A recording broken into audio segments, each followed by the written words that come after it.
Republicans are still not getting the concept of the minimum wage hike at all. Like, they're dancing around the fact that CEOs won't take a pay cut so that they can pay their employers a fair wage. It's not about inflation. You do not need to inflate the price or the cost of goods any more than they've already gone up. I used to be able to get a pound of hamburger, the highest quality, 98.2 or 97.3 at Walmart, which I'm sure is horrible meat anyway, for $4.68 a pound. It's now $5.99 a pound. We haven't had a increase in our wages here in Virginia. Seattle got it right, going for $15 an hour, but it should be immediate. It should be double that right now, for that matter. Like, everybody sees this $15. Well, Republicans see it as just a terrible thing that's going to cause inflation, and no one's going to be able to afford anything. And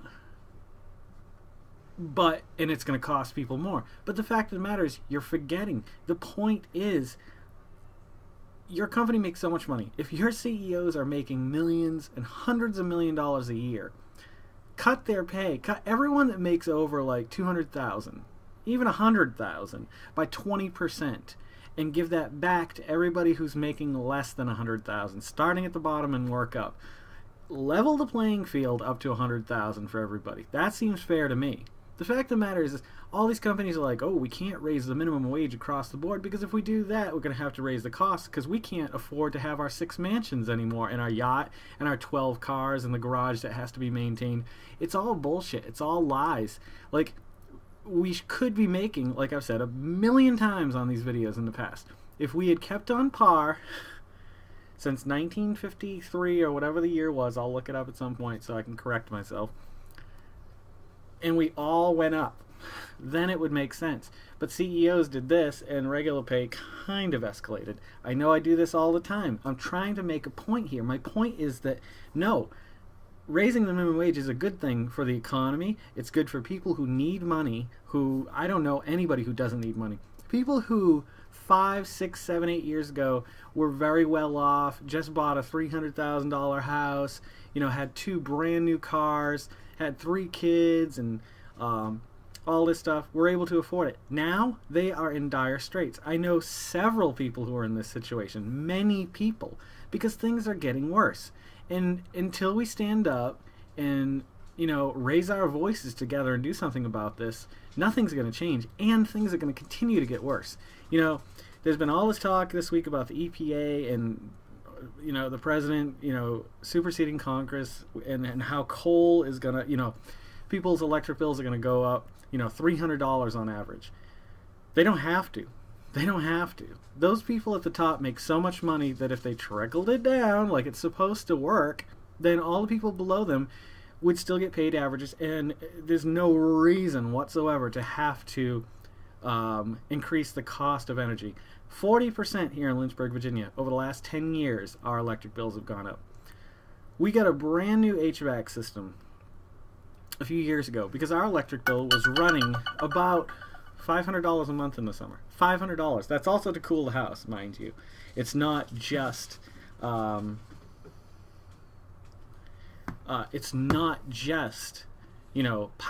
not computers and TVs. It's running that system.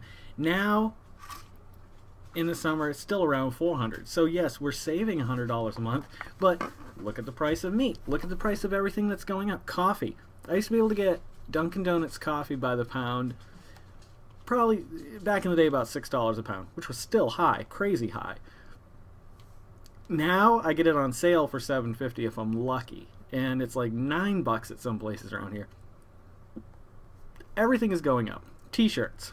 A few years ago, I used to get the superhero T-shirts at Walmart, like this one, because they were anywhere from $5.44 up to $7.88. Never any more than that. Today, I got a new Superman shirt because my armpits are wearing out on these. It was $9.88. So over the course of 2 years, I'd say they've increased it by $2. So every shirt they make, they're making an extra $2. But they're not passing along that savings to anyone. No one. No one in their company except the higher-ups. They're terrified of losing their 4th or 5th mansion because they can't afford it. And it's sad that some people can't even afford their rent, can't even afford to feed their kids, so they have to go, well, look at the statistics for Walmart and people who are on food stamps. Just take a look at it. You know, if you paid all those people what they deserve to get paid, then they wouldn't be having to use these social programs. You know what? I am all for socialism if it's done right. I am against capitalism unless it's done right. Capitalism, people, the way that it's used nowadays, are just making more and more money at the top and less money at the bottom, because everything's going up so that the guys at the top can make more money. So every time you see a can of peas that's gone up 50 cents, okay, yeah, it sucks, but it's 50 cents, whatever. But you add that up for everybody who's buying that can of peas, and who might also be buying a can of corn along with it for an extra 18 cents. And yes, I know sometimes the cost of goods does go up. I work in retail. I know the terminology and I know how it works. However, you don't have to increase the cost for people who can't afford it as it is already. You've got to meet in the middle somewhere. The people at the top, there are great people, great rich people who actually care about their employees and take care of them and start them at a very high living wage and are able to provide insurance for them and so on and so forth. There's absolutely no reason why every company, especially Fortune 500 company, or every company making, billions of dollars a year, cannot provide for the people that work for them. And it's sad and it's disgusting, and these are the people that are evil and what is wrong with our country. Just one of the many. But if you disagree with me, I beg you to put something in the comments. Argue your point, because I can't see any other point. I mean, I can't see any other way other than, things changing. Things have got to change.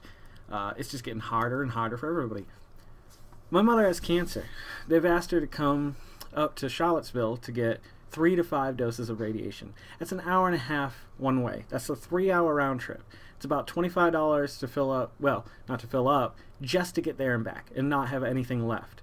So look at that. That's $125 for 5 trips, if I have to do all 5 trips. Neither I nor my mother can afford that. The hospital itself provides transportation, but not this far, an hour and a half. So they tell her to take the train. We need a universal health care system that's provided to everyone who needs health care and can't afford it. We need a huge minimum wage increase, and not just at the bottom. I mean across the board. Like, people, I make decent money for what I do. I don't make enough for what I do, though. If I were to rate what I do, if I were to do it on a 40-hour basis, especially even these side projects, let's lump that in there. I mean, statistically, if I made what I made right now and the cost of goods were all lower, that would be fine. But at the rate things are right now, I need to make about 3 times what I make now to even consider having savings. I have no savings. What's going to happen? I'm not going to retire. There's no way. I'm going to have to figure out a way at the end of my life to continue on, or end up somewhere shitty. It's sad, and it's pathetic, and all of this could change if the greedy people of this world would just help out the people who really need help. And it's not going to happen unless somebody steps in and does something. So that's my opinion on the matter. Now, after saying all that, I bought something for myself today.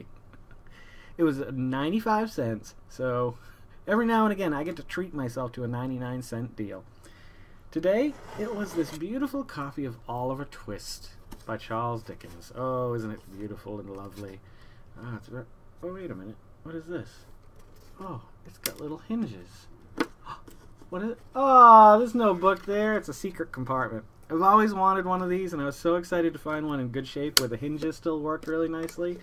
And on the shelf, it just looks like a leather-bound book. So, not like I've got any secret documents to hide or anything like that. But I've always wanted one of those, and for 95 cents, I was going to buy one. And you know what? For $1.95, I got my son some Fisher-Price resizable skates, because his brother just got some for his birthday. So, you know what? That's the stuff that I miss doing more of. Like, growing up, we weren't rich. We weren't rich by any means, but we were middle class. We were very middle class. Not upper, not lower. We were middle class. And we were able to, at the end of the week, put money aside and also go out and go out to eat with my mom. We could walk to the old mall, get something to eat at Bringham's, and then we'd go to the joke shop, maybe buy a Smurf or two, or run over to Bradley's and pick up some G.I. Joes. Like, and you didn't have to worry about or think, okay, at the end of the month, is this $5 going to be something I need for eggs or milk? Because that's the way I think now. And I'm not saying I'm the hardest worker. I have very soft little fingers. I'm not going to lie to you.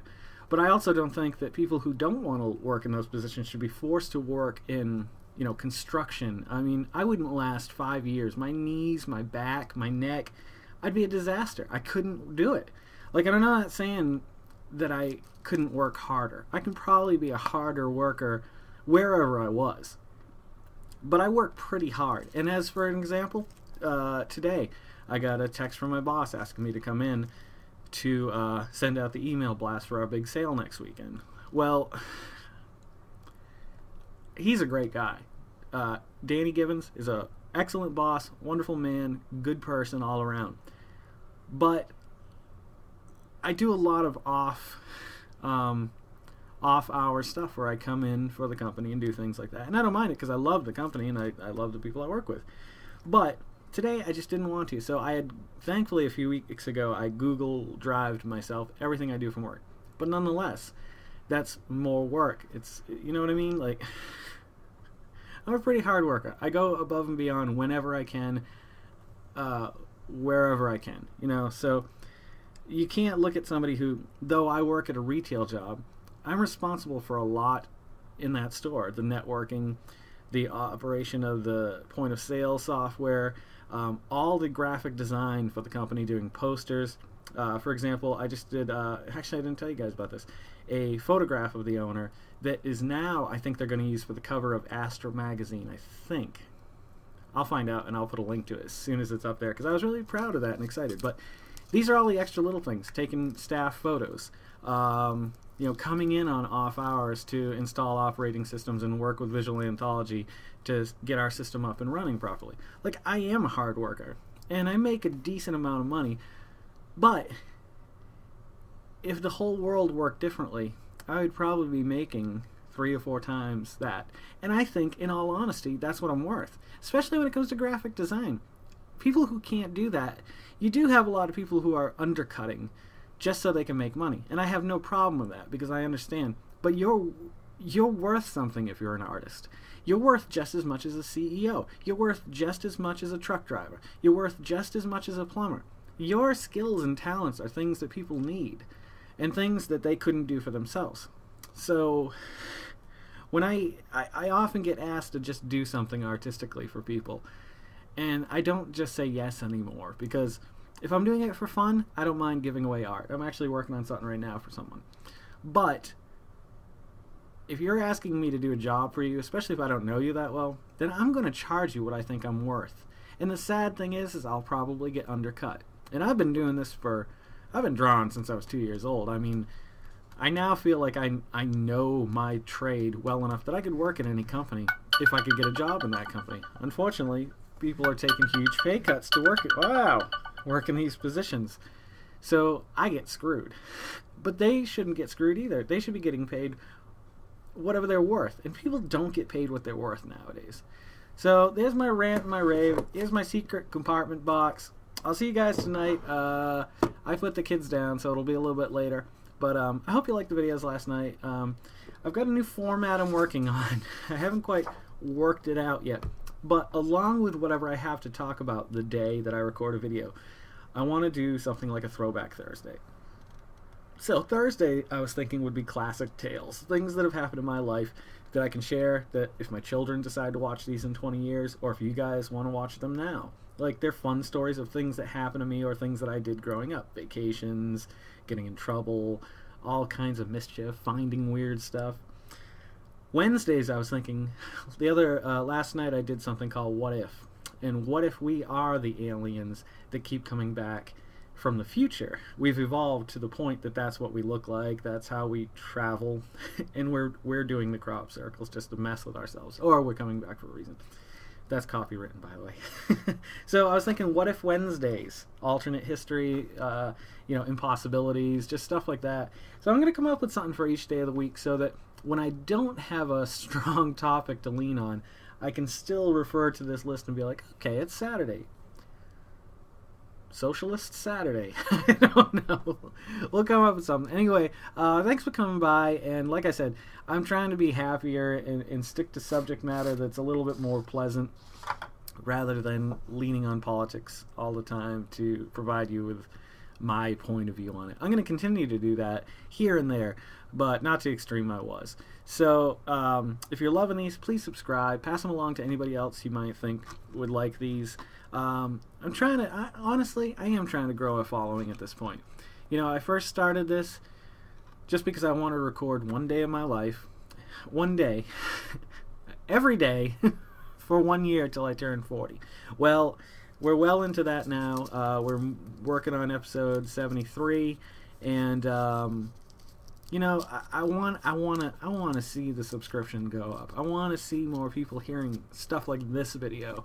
I mean, it's fun to do the fun videos, but I do have things I want to say and things I want to share and things I want to communicate with people and debate and stuff. So, you know, pass these along, please, you know, on your Facebook, on your MySpace, Twitter, Instagram, whatever.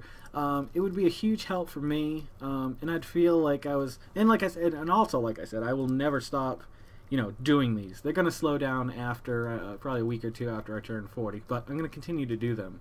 We're just going to change the format of the show and the name of the show. And anywho, thanks for coming by. Try to make somebody smile today, and try to keep a smile on your own face as well, because if we're not making this world spin a little happier together, then I just don't see the point in even going on.